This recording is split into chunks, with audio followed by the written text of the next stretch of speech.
This is Orson Welles, speaking from London.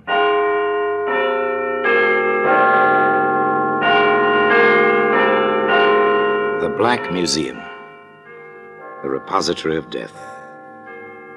Yes, here in the grim stone structure on the Thames, which houses Scotland Yard, is a warehouse of homicide, where everyday objects, a skillet, a screwdriver, a photograph, all are touched by murder.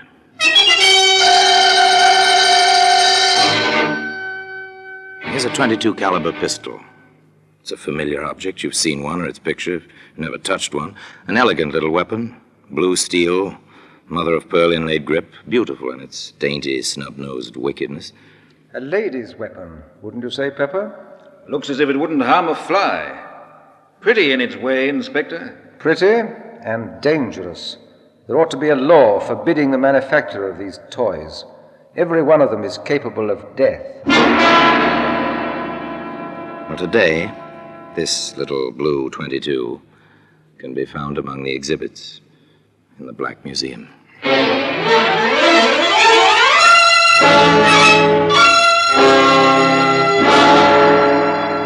From the annals of the Criminal Investigation Department of the London Police, we bring you the dramatic stories of the crimes recorded by the objects in Scotland Yard's Gallery of Death, the Black Museum.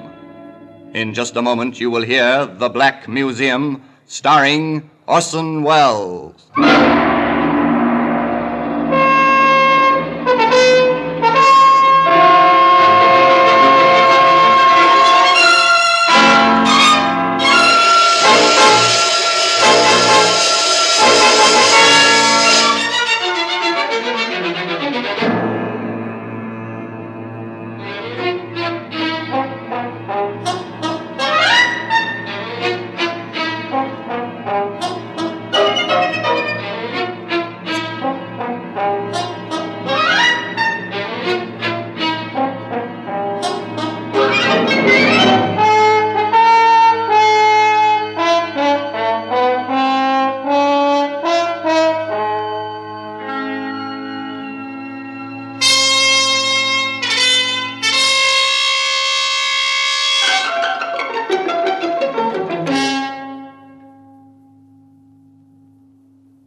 Now, The Black Museum, starring Orson Welles.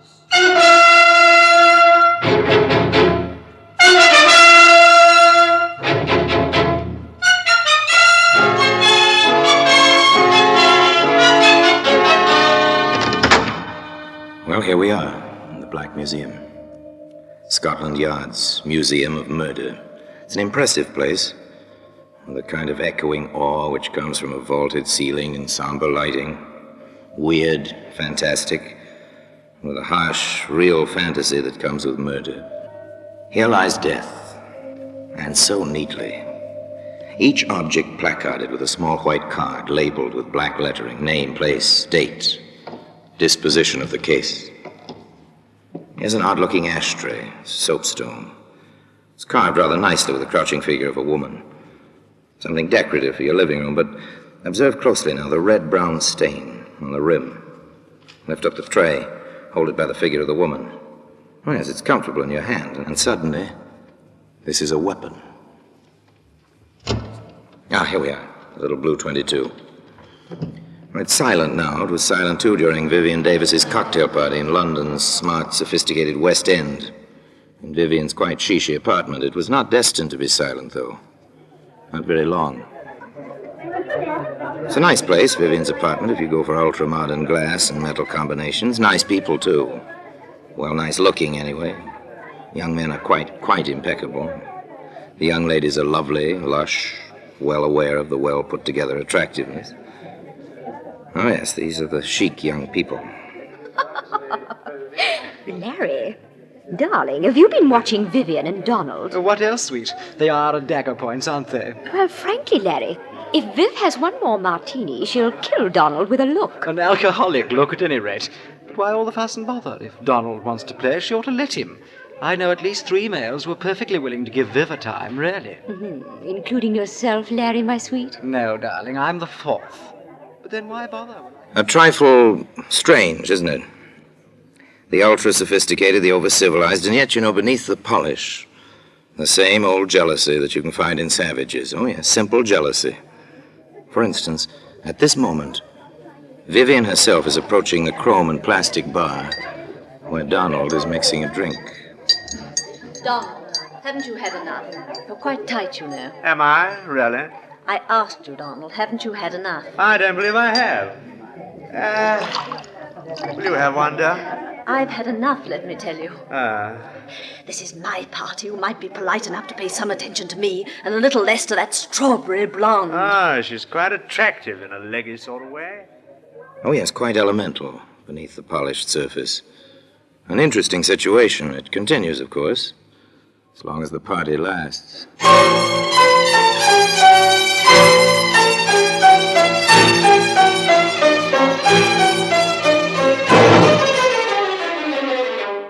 It continues, as a matter of fact, well past the end of the party, even to the moment when May and Larry are making their farewells.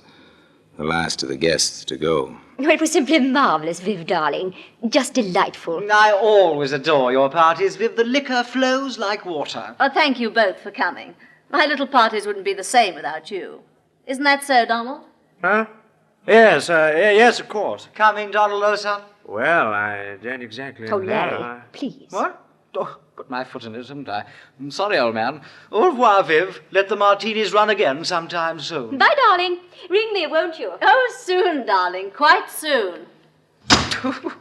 Donald's for it now. Did you see the look in her eye? Come along, dear. Don't be catty. Oh, I don't know. The party's over now. Silence descends on the carpeted hallway for a moment or two.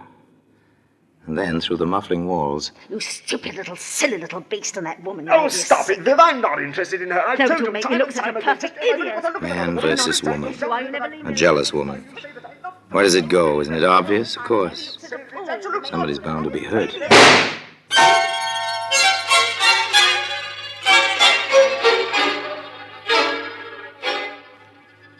Inspector Summers and Detective Pepper arrive quickly from the yard. This seems to be the weapon, Inspector. At 22. Blue steel, mother-of-pearl grip. A lady's weapon, wouldn't you say, Pepper? Looks as if it wouldn't harm a fly. Pretty in its way, Inspector. Pretty and dangerous. There ought to be a law forbidding the manufacture of these toys. Every one of them is capable of death. Funny, What is? the body out here on the landing. Yes. Well, we'll find the reason for that shortly. Not much blood. 22s don't make much of a hole. Stay here, Pepper. I want the pathologist to see the body before it goes to the morgue. You know the procedure. I'll be inside with the prime and only suspect. Yes, sir. I understand.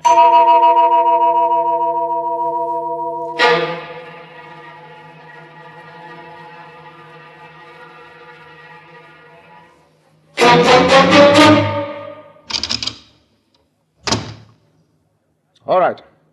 Tell me how it happened. Don't you dare to talk to me like that. Take hold of yourself, Miss Davis. I need the answers to a few questions. I'll answer that. Don't you dare, that's my telephone. Yes? No, this is Inspector Summers of Scotland Yard. I see. I'm sorry, Lady Munsey, you can't speak to your daughter just now. Yes, she'll be coming down to the yard. You can come there if you wish. Goodbye.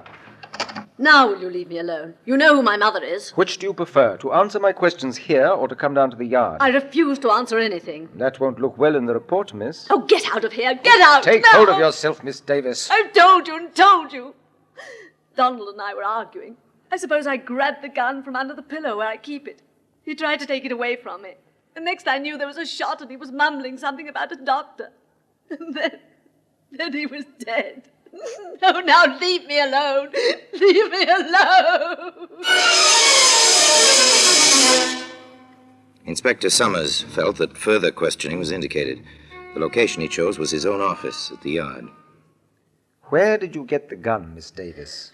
My husband gave it to me several years ago. Are you married? I was. I'm divorced. Inspector Summers thought of many questions. Where did you struggle over the gun? In the bedroom. I see. Why do you use linoleum for a floor covering in the bedroom? Oh, because it's easy to keep clean, and because it's chic, and because... Oh, what has that to do with Donald? I'm asking the questions, Miss Davis. Oh, yes, there were many, many questions. How long have you lived at that address? How long did you know Donald Martin? Have you ever bought any ammunition for that gun?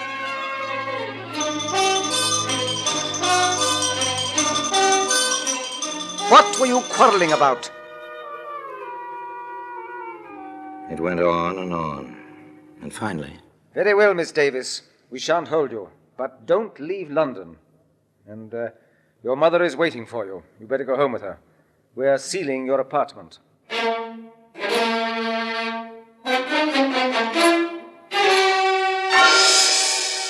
An inconvenient matter, violent death from a gunshot wound. Apartments are sealed, people investigate. One's whole life is turned inside out. And then there are the experts. The scientific facts contradict some of Miss Davis's statements, Inspector. They do? For instance? There's no evidence of any scorching of the clothing round the bullet hole. From that fact and the spread of the smoke stain, I deduce that the gun was held from 3 to 6 inches from Martin's chest. As the blood ran down the chest, he must have been standing at the time. It would be practically impossible for him to hold the weapon himself in that position. Could he have clutched the barrel, say, in an attempt to take it away from Miss Davis? In that case, his fingers would be singed, or at least blackened. They're not. I do not believe that the man was touching the weapon at all when it was fired. An embarrassing conclusion, to say the least. There were other things. I've checked Martin's shoes at the morgue, Inspector. Well? If they struggled in that bedroom, on that polished linoleum floor, his shoes would have had to scratch the floor. They're leather-soled, and they have metal taps on the tips. Very good. Another discrepancy. Now, Pepper, I think we'd better have a bit of a talk with the neighbors. Are you certain of that, Mrs. Merritt? I am positive. It's not the first time they yelled at each other, those two, and the walls are thin. Do you have it down, Pepper? Yes, sir. They had a quarrel about 2 weeks ago. He left. She leaned out of the window, only half-dressed, and shouted at him, "Laugh, baby, laugh for the last time." And then she fired a gun at him. Thank you. Now then, Mrs. Merritt, before the shot last night, did you catch any of the words they said? His? Oh, no, sir. But, well, her bedroom is next to mine, and I heard her say, as clear as day, and at the top of her lungs, "I will kill you." Thank you, Mrs. Merritt. Anything else? No, sir. Very well. Let's go, Pepper. All right, Pepper. I think we have the makings of a case. Pick her up. We'll book her for willful murder. And today, the little blue 22, which was to play such an important part in the case, can be seen among the other exhibits in the Black Museum. In just a moment, we will continue with The Black Museum, starring Orson Welles.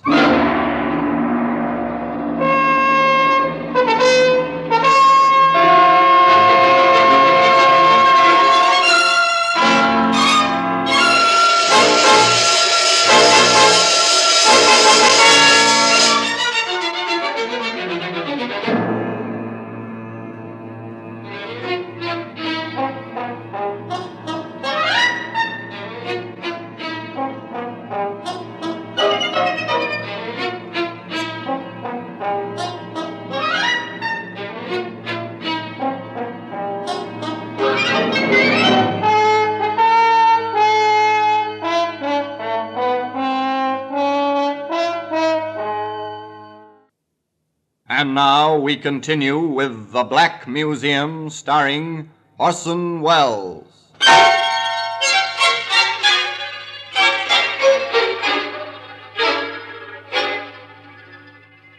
As the inspector said, they felt they had a case. The evidence was piling up. Vivian Davis was arrested. Her defense counsel was a distinguished member of the bar, and the prosecutor assigned was no less brilliant. But some of the conversation about the case was, well, a lot less brilliant. Why, if Larry and I had stayed, we might have seen the whole thing. And, darling, those letters. Imagine leaving letters like that lying in your bureau drawer, where anyone might find them. And do you suppose the prosecution will use them for evidence? This is one trial I simply shall not miss. Let me say here and now, if May owns a gun, I'm walking out, and at once. But Viv always was unstable, you know. That's the kind who'll pull a gun on you when you least expect it. Not for me, old man. Not for me. I always said she was no better than you'd think. Wild parties at all hours, firing guns around, drinking. Oh, I dare say the woman wasn't happy. But then who is? Now I ask you, who is? Poor Viv. I understand the food in prison is all starches.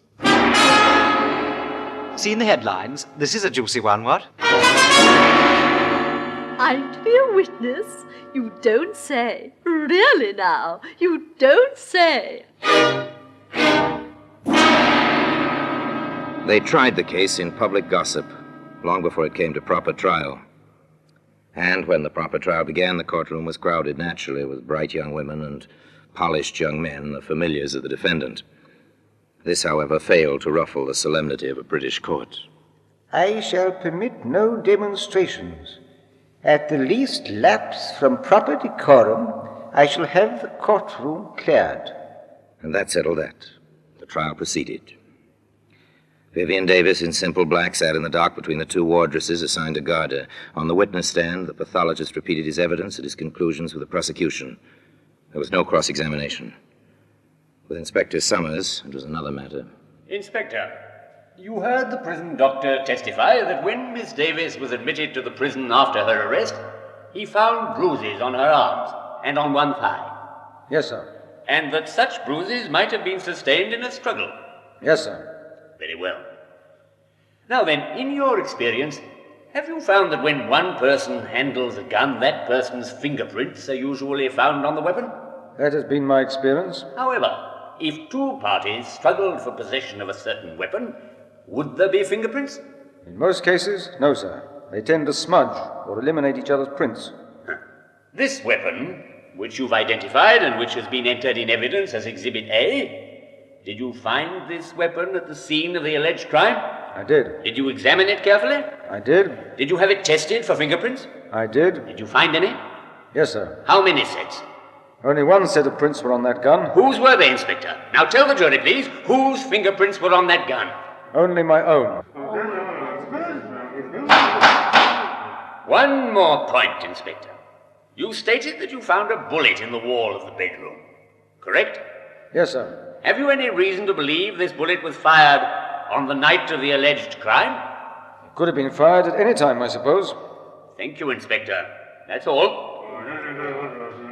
Mrs. Merritt, the eager next-door neighbor, had her proverbial day in court. Yes, sir. Just as I told the inspector, she screamed at him, hanging out of the window only half dressed, and then she fired a shot at him. Counsel for the defense spent little time in the cross-examination of Mrs. Merritt. Madam, did you actually see Miss Davis fire a pistol or gun of some sort at the deceased? I heard the shot after she yelled at him. You said she was only half dressed at the time. Is that correct? Yes, sir. Then you must have seen her. Well, I took one look, and after that I only listened. Why? Why, Mrs. Merritt? When a woman is in her condition, no other woman cares to watch her. I see. This is your opinion. It certainly is. Your Lordship, I respectfully request that the answers to the last two questions be stricken from the record as constituting an opinion and not evidence.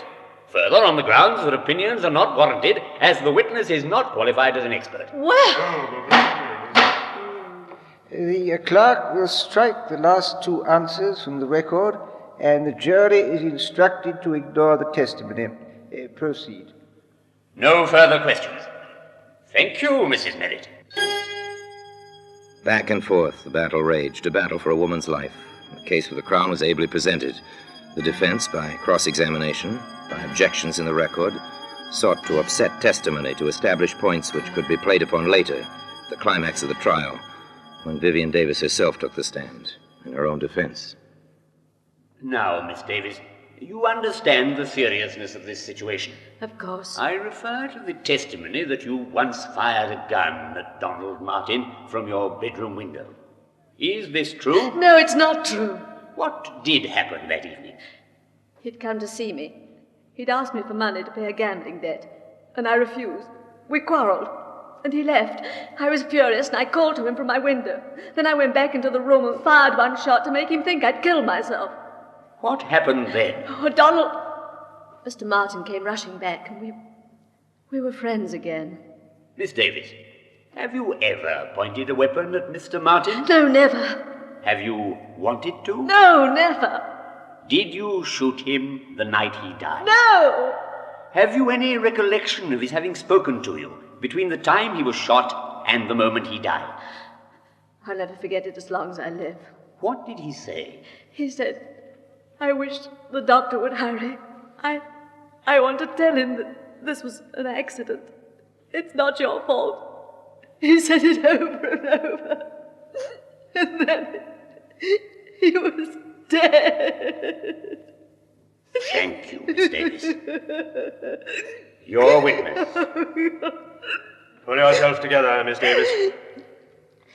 Yes, sir. Very well.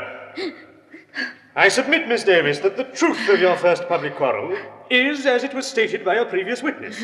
That you did fire out of your window at Mr. Martin. Oh, no, never. I fired in the room. I wanted to frighten him. Miss Davis, is this your pistol? Yes. Is this the weapon which killed Mr. Martin? Yes. And on the night this gun, your gun, killed Mr. Martin, you had a quarrel, a second quarrel. Yes. You were, to put it simply, jealous of his behavior with other women. Oh, I was so jealous I threatened to kill myself. You threatened to kill yourself? Yes. Then why did you shout, I will kill you? No, I never said that. What did you say, Miss Davis? I may have said I'll shoot myself. The other, I never said. Why should I? I was jealous, but that was because I loved him. Oh, you've got to believe me. I loved him. I did. There was more, much more, over and over, but they never managed to shake her on the essential points. I never pointed a gun at Donald in my life. And, of course, I never said I'd kill him. I said I'd kill myself. at long last, with Vivian Davis on the verge of collapse, the prosecutor let her go. Shortly thereafter, the defense rested. Summations were brief. For the prosecution, this woman is guilty of the crime with which she is charged. There is no doubt in our minds, nor should there be any in yours, that she held the pistol and fired the shot.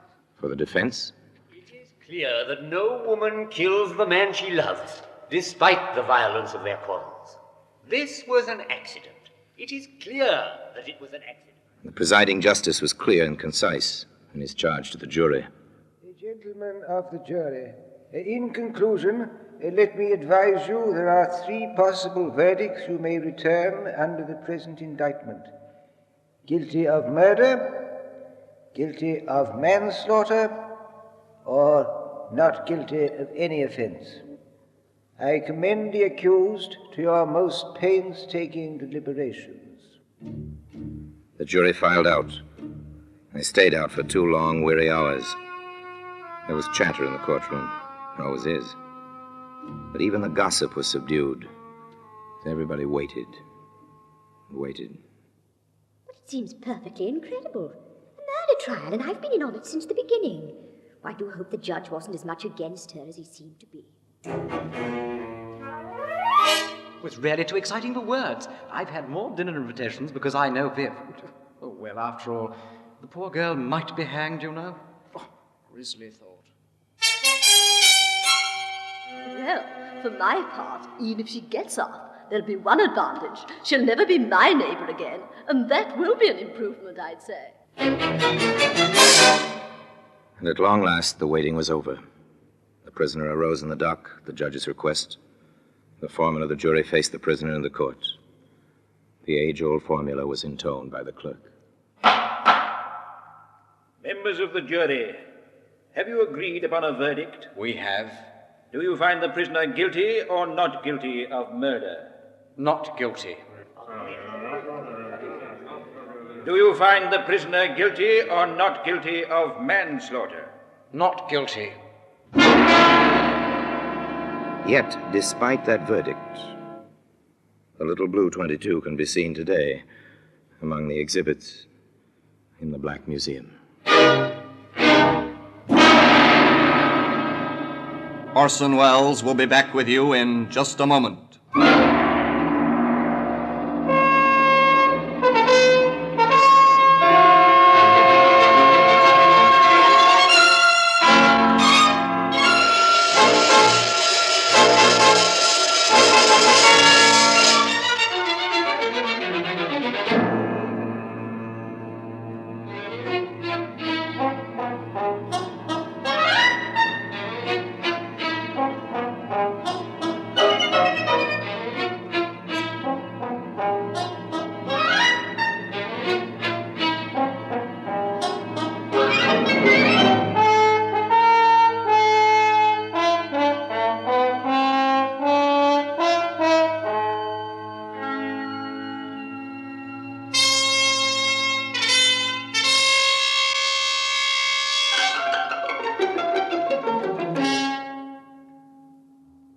Now here in person is Orson Welles. Yes, they let Vivian Davis go free. In many minds, the question was, and still is, did Vivian Davis get away with murder? Frankly, I don't believe anyone gets away with murder. Murder stays with the killer, twisting mind and heart and soul, even in the unsuspected and therefore unsolved cases. Where Vivian Davis was concerned, perhaps the real crime was insecurity and the kind of violent jealousy that grows from fear. I don't know. That's for the psychologists, not for you and I to decide. Meanwhile, the little blue 22 remains in its customary place in Scotland Yard, in the Black Museum. And now, until we meet again next time, in the same place, and I tell you another story about the Black Museum, I remain, as always, obediently yours.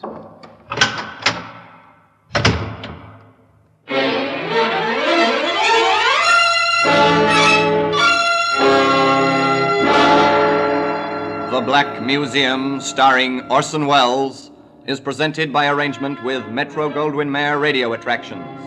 The program is written by Ara Marion, with original music composed and conducted by Sidney Torch. Produced by Harry Allen Towers.